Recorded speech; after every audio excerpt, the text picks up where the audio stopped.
نحمده ونصلي ونسلم على رسول النبي الكريم أما بعد فأعوذ بالله من الشيطان الرجيم بسم الله الرحمن الرحيم إن الله وملائكته يصلون على النبي يا أيها الذين آمنوا صلوا عليه وسلموا تسليما اللهم صل على سيدنا ومولانا محمد طب القلوب ودواهيها وعافية الأبدان وشفاهها ونور الأبصار وضياهها وعلى آله وأصحابه وبارك وسلم. جیسے کہ آپ سب کو معلوم ہے آج یہاں مختصر محفل پاک ذو النورین صاحب ہجرتین امیر المؤمنین سیدنا عثمان غنی رضی اللہ تعالی عنہ کے ایصال ثواب کے لیے آپ کی بارگاہ میں ہدیہ عقیدت پیش کرنے کے لیے ہے.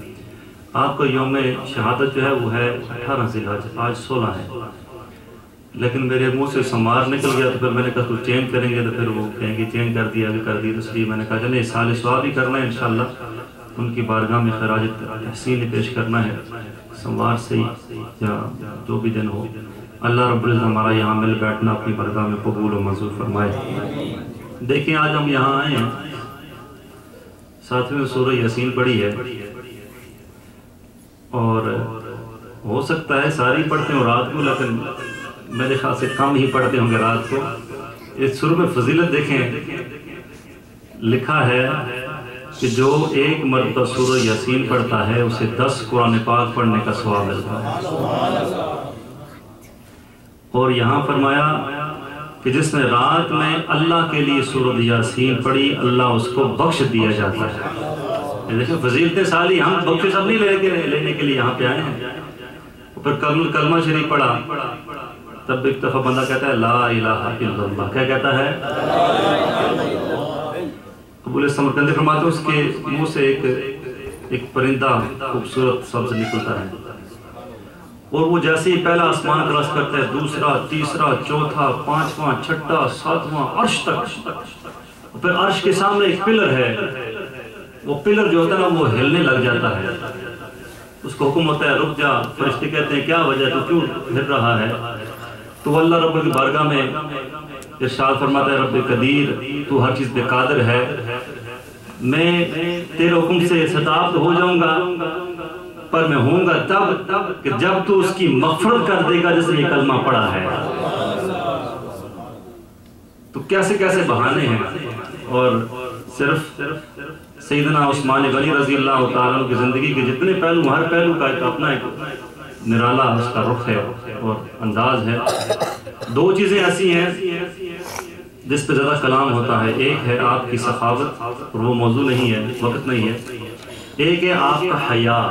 میں ایک صرف واقعہ آپ کے سامنے پیش کروں گا اور یہی سیدنا عثمان غنی رضی اللہ تعالیٰ عنہ کا حیا. اگر اس کا کچھ چھوٹا سا حصہ بھی آج مومن کو مل جائے نا، چھوٹا سا حصہ، چاہے وہ مرد ہو چاہے وہ عورت ہو، یقین مانے اس کے دونوں جہان اس کو بیڑا اس کا پار ہو جائے. اور یہ حیا کا مطلب یہ نہیں ہوتا کہ عورت کے لیے ہم استعمال کرتے ہیں وہ سر پہ دوپٹہ کرے یا پردہ کرے یا وہ آستہ بولے یا بعد اس طرح جہالت کے وقت عورتیں نکلتی ہیں اس طرح نہ نکلے، وہ بھی ہے. لیکن یہ حیا ایک انسان کی پوری باڈی کا حیا ہے. ایک مرد کی عورت کی آنکھوں کا حیا ہے، اس کی زبان کا حیا ہے، اس کی سماعت کا حیا ہے، اس کی ہاتھوں کا حیا ہے. آقا کریم رؤوف الرحیم صلی اللہ علیہ وآلہ وسلم اپنے کاشانہ نبوت میں تشریف فرمائے. ام المؤمنین عائشہ صدیقہ رضی اللہ تعالیٰ عنہ فرماتی ہیں بات دستک ہوتی ہے اور آقا کریم سے گھر میں انسان بہت ریلیکس بندہ فیل کرتا ہے، بیٹھتا ہے. نبی صلی اللہ علیہ وسلم نے پائے مبارک دراز کر کے اور لمبے کر کے تشریف فرماتے. سیدنا صدیق اکبر آتے ہیں، نبی صلی اللہ علیہ وسلم اپنی کیفیت چینج نہیں کرتے، اسی طریقے سے اس طرح آرام فرماتے ہیں. پھر ناک ہوتی ہے اور وہ آتے ہیں کہ جس رستے پہ چلے جائیں شیطان وہ رستہ چھوڑ دیتا ہے. فاروق اعظم آئے رضی اللہ تعالیٰ عنہ، نبی صلی اللہ علیہ وسلم کی کیفیت وہی ہے، آپ نے اپنے پاؤں مبارک سمیٹے نہیں. اب آتے ہیں جن کے لیے ہم آج یہاں آئے.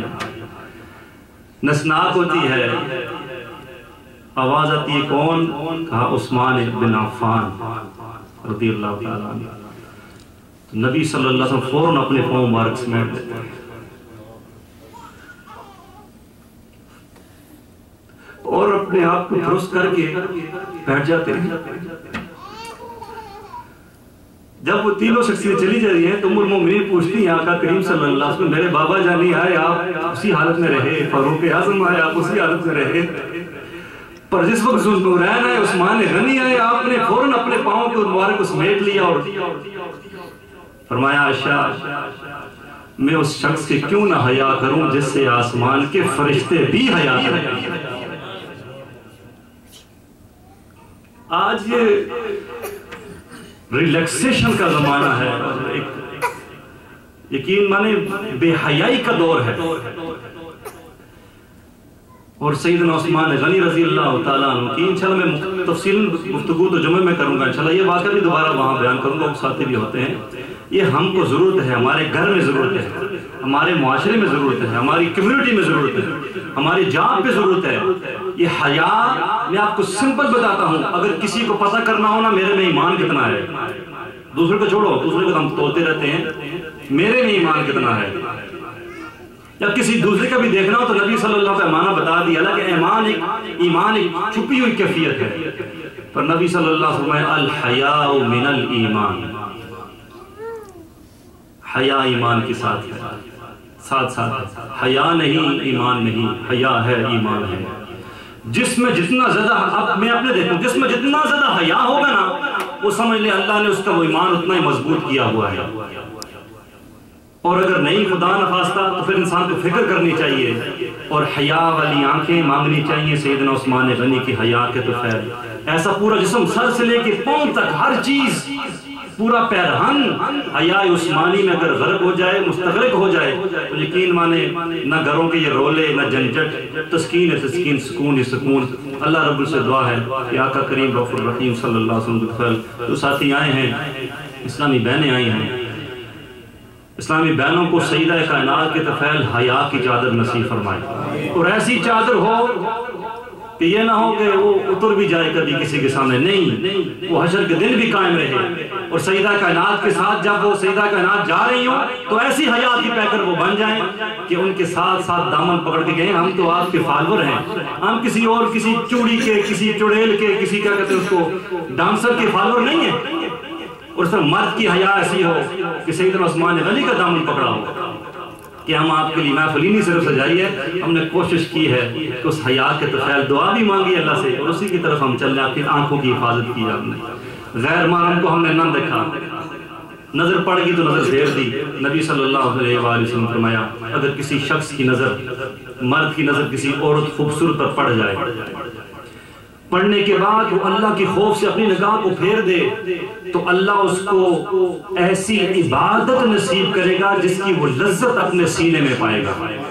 لذت والی عبادت, عبادت بے لذت نہیں, لذت والی عبادت. تو اللہ ہمیں حیا والی آنکھیں نصیب فرمائے. عثمان غنی رضی اللہ تعالیٰ عنہ کا خیر اور ہم سب کا یہاں پہ آنا اپنی بارگاہ میں قبول و منظور فرمائے. جو مجبوری سے نہیں آ سکے, ارادہ رکھتے تھے پر نہ آ سکے, اللہ رب کو جزائے خیر عطا فرمائے. اور آئندہ اس طرح کی محفل منعقد کرنے کی اور انہیں شکر کی توفیق عطا فرمائے. 17-18 جو ہے وہ پرسوں ہے, گھر میں ایک چھوٹا سا بچوں کو بٹھا, میں ہمیشہ کہتا ہوں بچوں کو بٹھا کے کہو بچے پڑھو کلمہ شریف 100 مرتبہ, پڑھو درود شریف 100 مرتبہ. چھوٹے چھوٹے بچے پڑھیں گے. ہو سکتا ہے میرا پڑھنا, میں اتنی غلط بھی بات کرتا رہتا ہوں, میرا جھوٹ بھی نکل جاتا ہوگا, چغلی بھی ہو جاتی ہوگی, غیبت بھی ہو جاتی ہوگی. چھوٹے بچوں کا کیا, ان کا پڑھا ہوا اللہ قبول فرما لے گا. اور آپ ساتھ ہاتھ اٹھائیں گے, چھوٹے چھوٹے بچے ہاتھ اٹھائیں گے دعا کے لیے, تو کیا دونوں جانوں میں بیڑا انشاءاللہ پار ہو جائے گا. ختم پاک پڑھتے ہیں اور ختم پاک کے بعد انشاءاللہ دعا کے فوراً بعد انشاءاللہ لنگر ہے اور پھر نماز ہوگی اور نماز کے بعد صلاۃ السلام پھر انشاءاللہ. جزاک اللہ. میں نے کہا تھا شاہ سے پہلے انشاءاللہ